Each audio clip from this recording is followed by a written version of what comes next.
kayak bayi, rajin ngomel kayak emak-emak, rajin ngopi ya kayak bapak-bapak.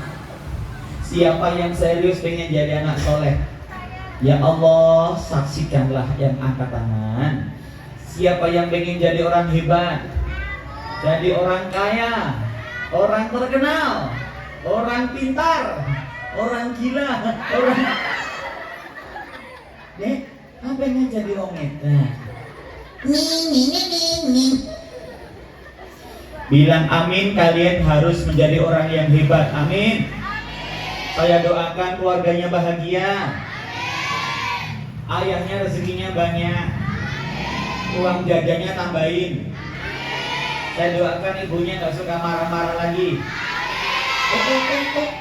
Emang kamu suka diomelin? Mama suka ngomel. Siapa yang suka diomelin mamanya? Ya Allah, banyak-banyak. Siapa yang ayahnya juga di rumah suka diomelin mamanya? Bocor galak banyak juga yang hadir di sini ya. Innalillahi wa inna ilaihi rajiun. Tapi kamu salah apa?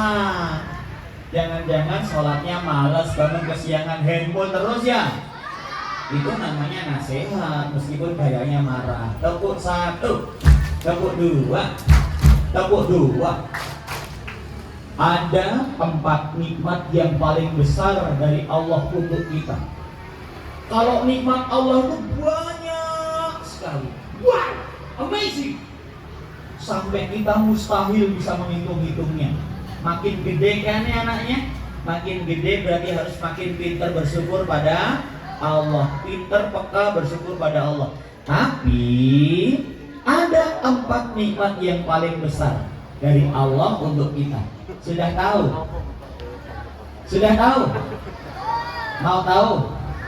Kalau mau tahu ya dikasih informasi. Akbaru nikmah ba'dal iman wal islam as-sihhatu wa tulil umruh. Nikmat yang paling gede itu iman. Karena iman mengunjam kuat di hati, maka kita ikhlas gembira melaksanakan ajaran Islam, apalagi sehat dan umur panjang. Adik-adik sehat? Semangat? Masih hidup? Yang sudah meninggal angkat tangan. Kamu jenazah dari makam mana kok ini? Kok angkat tangan? Hidup hanya satu kali, pantang jadi manusia gagal. Kita buat malaikat rokib sibuk, dan biarlah malaikat atid menganggur. Banyak prestasinya kita laporkan kepada Allah, ditukar dengan pahala sebaik-baiknya di surga. Siapa yang ingin masuk surga? Siapa yang ingin banyak amal soleh? Siapa yang ingin paling cepat masuk surga? Syaratnya mati dulu ya, selamat meninggal. Bukan yang dulu mati, tapi yang masuk surga duluan itu yang tanpa hisab, tanpa azab. Semoga kita semuanya kesana, amin ya robbal. Tapi beramal soleh dulu, prestasi dulu. Aneh loh, rahasia para santri. Aneh loh, orang Islam itu Tuhannya ada nggak kelihatan. Kok beriman sih? Adik-adik beriman nggak? Berimannya sama Allah kuat apa lemah? Ini Islam kan? Islammu asli atau palsu? Bener apa abal-abal? Jangan-jangan cuma ngaku. Ada loh yang Islamnya abal-abal. Siapa itu? Aro'aital ladzi yukadzibu fadzalikal ladzi wala yakhuddu ala ta'amin fawailul lil alladzina hum wa yamna'una. Punya Islamnya bagus, kok sama anak yatim gak peduli, palsu. Kalau yang asli itu ada tanda-tandanya. Alamul iman tuh sholat, ke masjid, mengingat Allah, termasuk peduli anak yatim piatu. Tepuk satu, tepuk satu. Siapa nama Tuhannya? Allah ada enggak? Kelihatan enggak? Kok percaya? Karena Allah tidak bisa dilihat sekarang. Kenapa? Maunya Allah dilihat oleh orang beriman beramal soleh di surga nanti. Dari surga kita melihat Allah. Siapa yang pengen ketemu Allah? Ketemu Nabi Muhammad, ketemu malaikat Ridwan, ketemu tangga bidadari, ketemu para sahabat Nabi, ketemu keluarga Nabi, ketemu pocong. Kok sama setan takut? Kesempatan pulang TPA, ada yang nongol di pohon, ada hantu, setan, salam dari Binjai.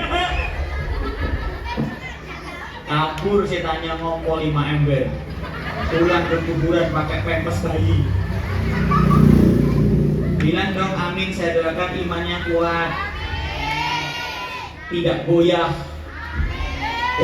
Allah itu ada, tidak kelihatan karena Allah hanya mau dilihat orang beriman beramal soleh. Tapi kalau nggak soleh ya nggak boleh. Enak aja lihat cakepnya Allah, besar indahnya Allah.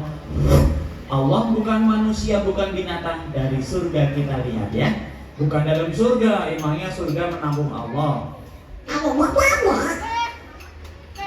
Kenapa kita nggak bisa melihat Allah? Karena mata kita lemah. Kenapa lemah? Ya Allah batasi sepanjang hidup. Lihat matahari aja kita nggak kuat 1 menit. Mata kita bisa buta, retina korneanya rusak. Lihat yang jauh aja kita nggak sanggup kan, kejauhan. Woi kejauhan woi, ganjil tak. Karena kejauhan nggak lihat, yang deket aja nggak lihat, yang jauh nggak lihat. Apalagi lihat matahari, lihat seluruh cahaya. Allah pencipta cahaya di atas cahaya, mustahil bisa kita lihat. Tapi nanti di surga kita bisa melihat Allah. Tepuk 1. Siapa yang sekeluarga ingin masuk surga? Amin. Ini wajahnya cocok jadi rektor UGM nih. Yang dia kecil ini loh, ini Menteri Keuangan nih. Nah yang berdiri, Masya Allah, wali kota Jogja. Yang pakai kacamata ini guru besar psikologi UGM, Hafizul Quran lagi. Yang bajunya jubah putih, pakai jubah hitam, waduh, pengusaha mall internasional. Nah, ini yang duduknya kaki di atas nih, Juragan Cilok Internasional ya. Punya restoran, hotel di mana-mana. Pokoknya semua jadi orang soleh, amin. Jadi orang besar, amin. Mengapa kita harus jadi orang besar? Kebesaran kita karena Al-Quran di dada-dada kita, dan amal soleh yang besar karena perintah Allah beramal soleh. Karena negara kita negara besar. Siapa yang pengen keliling Indonesia? Dari Sabang sampai Merauke, berjajar pulau-pulau.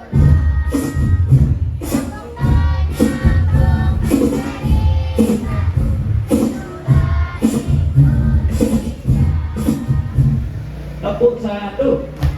Dari Sabang sampai Merauke itu kalau naik pesawat terbang 9 jam non-stop, sama dengan melewati 22 negara di Eropa. Wah, gila banget. Amazing. Dari selatan ke utara, rute Niangas 5 jam terbang non-stop, sama dengan melewati 9 negara Eropa. Bangsa kita bangsa besar, maka harus dipimpin oleh orang-orang besar. Siapa itu? Bukan orang gendut-gendut. Orang besar itu orang yang kehadirannya memberikan manfaat besar bagi orang lain. Orang yang besar adalah orang yang di dadanya ada Al-Quran. Siapa yang ingin jadi dokter hafal Quran? Siapa yang ingin jadi pengusaha hafal Quran? Siapa yang ingin punya pesantren sendiri? Siapa yang ingin punya rumah sakit sendiri? Siapa yang ingin punya banyak pom bensin? Siapa yang ingin hajikan orang tuanya? Siapa yang ingin tambah iman, tambah soleh, tambah kaya, tambah ilmu, tambah gendut? Ya nggak apa-apa, yang penting sehat ya. Ternyata iman itu didapatkan dari Al-Quran. Karena Al-Quran mengajarkan kebenaran. Apa itu kebenaran? Kebenaran yang paling mutlak adalah iman. Beriman kepada Allah. Kalau soal ada nggak kelihatan, angin ada nggak kelihatan, nyawa ada nggak kelihatan, hari waktu ada nggak kelihatan, kentut ada nggak kelihatan. Emang tahu apa warnanya kentut? Hijau. Kamu kebanyakan seledri, brokoli, kangkung, bayam. Apa warnanya? Kalau putih kentut pocong. Transparan, itu kentutmu ya? Apa warna? Kalau kuning bukan kentut, namanya eo. Kentut itu gas ada, tidak kelihatan ciptaan Allah. Hubungannya apa Kak Bu dengan temanya? Akhlak adalah buah ibadah. Ibadah yang sungguh-sungguh melahirkan akhlak. Dan orang tidak bisa ibadahnya bagus tanpa imannya kuat.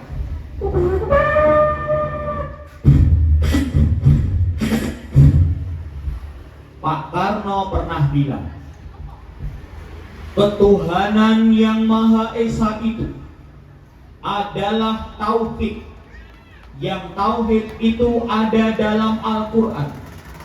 Jika tauhid itu berkobar-kobar, menyala-nyala di dada manusia, maka bangsa Indonesia jadi bangsa yang tak pernah mati.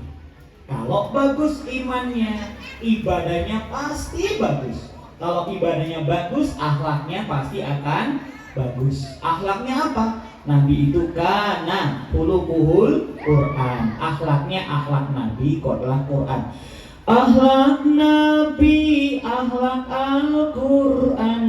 Rendah hati, tiada sombong. Syukur diri, tak iri hati. Hidup sederhana, tak rakus harta. Sidik amanah, tablik fatona. Lemah lembut, bersyukur berani. Apalagi? Sang pemaaf, contoh teladan. Banyak kisah dari akhlaknya. Allahumma sholli ala Muhammad wa ala alihi wa ashabihi ajma'in. Ya, hari santri. Tanggal 27 September 1945. Tepuk 1, tepuk 2 di Laut Jakarta.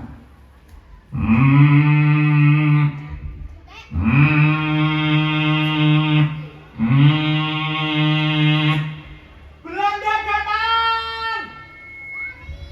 Ada banyak kapal diisi tentara Inggris dan Belanda, ditambah tentara gabungan berbagai negara taklukan Inggris, namanya Persemakmuran, bersiap datang menjajah Indonesia.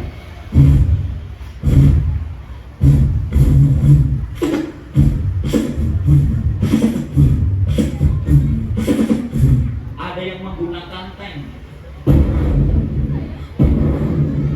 ada yang menggunakan apa namanya, basuki, basoka. Ada yang menggunakan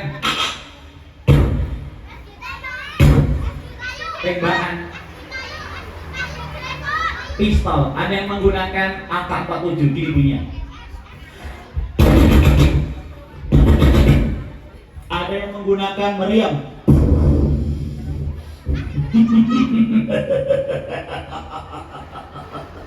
Kapten mendekat, Pak. Sebentar lagi kita akan taklukkan negara yang unyu-unyu. Baru 41 hari merdeka ini. Kita kalahkan, kita bagi-bagi kekayaannya. Yuk, kirimkan pasukan.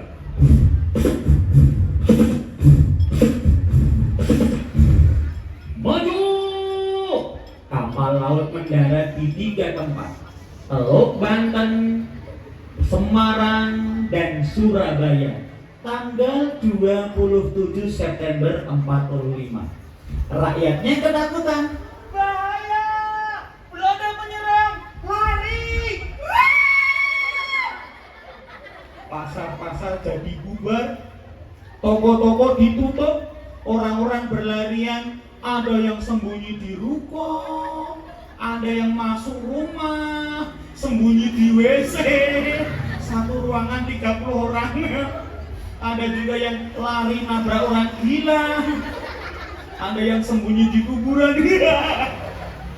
Pokoknya mereka ketakutan karena serangan itu. Singkat cerita, Jakarta lumpuh, pemerintahannya terancam. Maka Pak Karno kirim surat ke Jawa Timur, mengirim utusan minta Ki Haji Hasyim Asy'ari untuk membuat fatwa tentang jihad, kewajiban kita membela tanah air yang merdeka dari para penjajahnya. Yang ingin Indonesia takbir, merdeka, takbir. Yang ingin Indonesia jaya makmur, takbir. Utusannya datang ke Jawa Timur cepat-cepat. Padahal dulu jalannya masih jelek tuh ya, jalan peninggalan penjajahan sampai timur. Sebetulnya terjadi perang dipimpin oleh seorang kiai, Pak Kiai Ustadz guru ngaji yang kurus.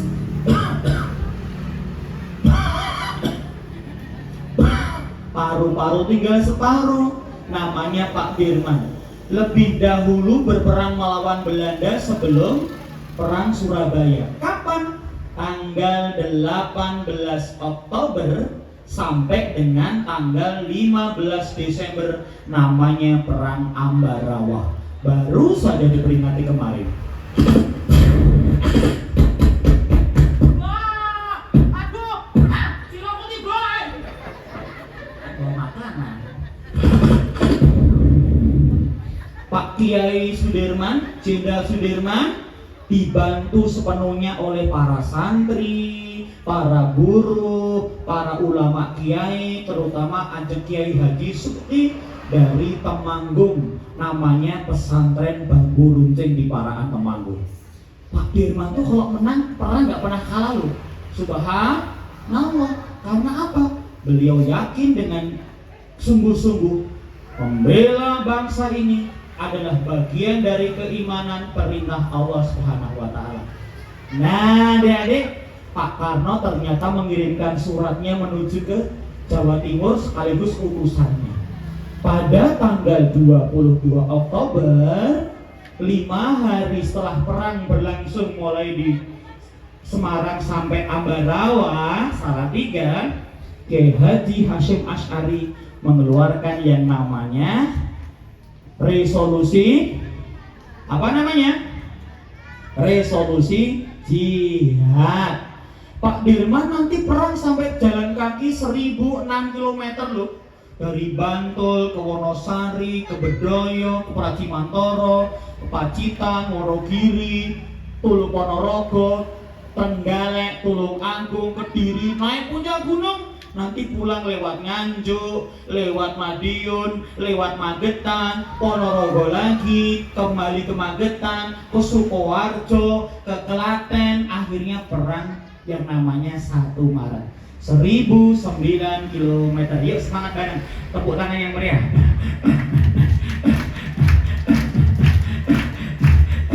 Ibunya gak usah gini-gini tau bu, apa-apa bu. Ini tuh anak-anak, bukan pabrik anak dulu ya. Tepuk 1.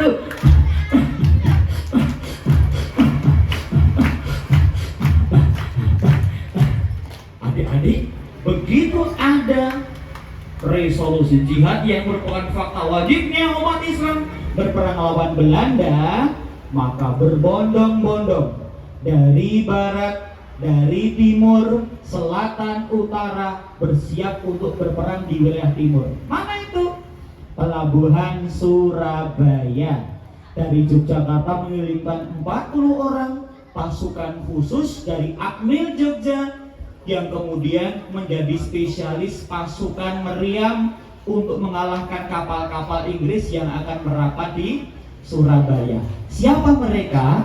Para santri. Siapa mereka yang awal-awal menjunjung tinggi perintah agama Islam, menjaga kesatuan, kemerdekaan yang merupakan anugerah Allah yang Maha Kuasa. Tepuk 1, tepuk 2, tepuk 2. Berita sedihnya adalah pada perang Surabaya dipimpin Pak Bung Tomo dan para ulama semuanya, orang Belanda yang meninggal itu yang mati berapa? Tahu nggak? 3.000 tentara. Banyak nggak? Alhamdulillah. Tapi santri, guru, petani, rakyat yang meninggal berapa kira-kira? 150.000 orang.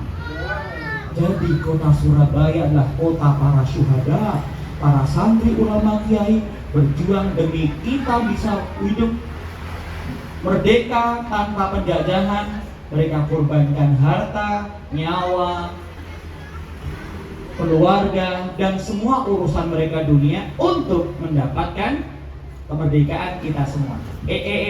Kalau orang Islam tuh takbir beda ya. Bismillah, Allahu Akbar, takbir ya. Allahu Akbar, Allahu Akbar, Allahu Akbar. Kalau musuhnya nggak punya takbir kan nggak muslim, mereka malah teriak ole ole ole ole ole ole Allahu Akbar. Musuhnya lama-lama terpesona, aku terpesona memandang gigiku yang ompong. Parah banget nih. Yuk, dari Sabang sampai Merauke.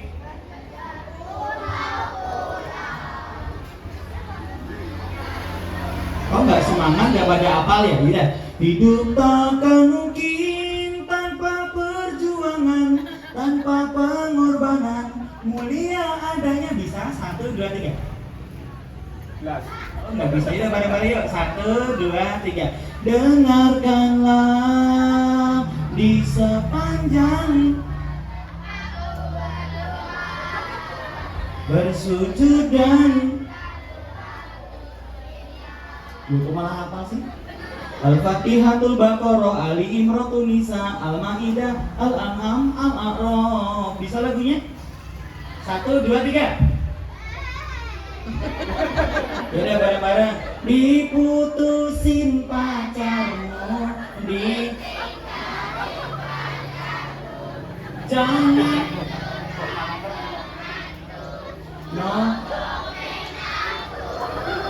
no comment.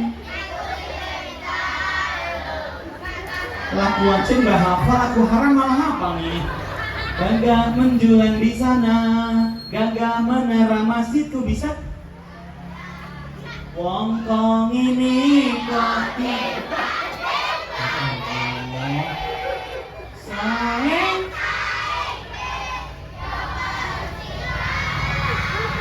kak oh ya oh.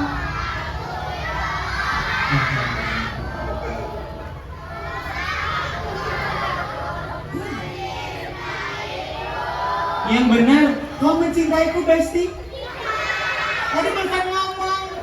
Terima kasih, sarangnya. Ngomong kan sama saya.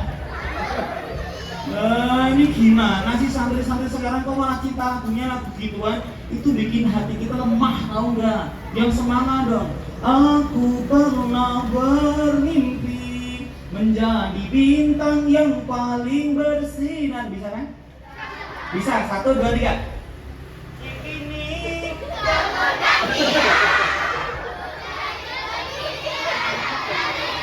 malah kayak dipotong.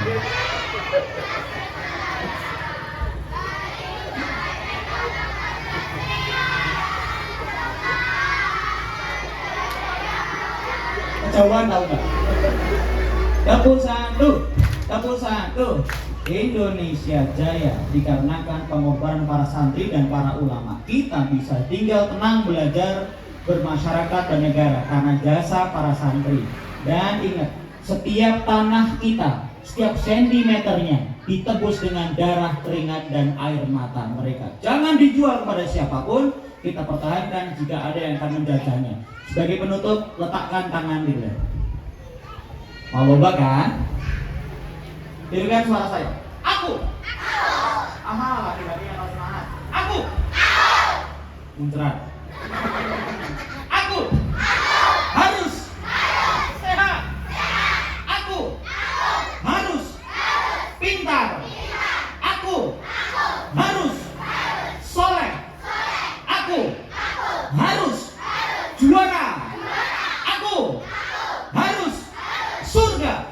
Ulangi. Aku.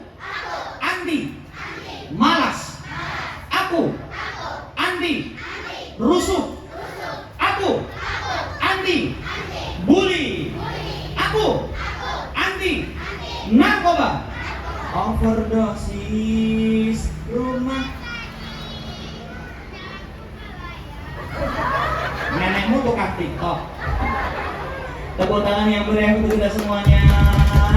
Semoga acara ini dihujani Allah dengan berkah sebanyak-banyaknya. Kita berikan tepuk tangan yang meriah sambil teriak, yeay! Lebih semangat lagi! Paling semangat! Kamu 5 hari nggak mandi ya? Gak gosok juga.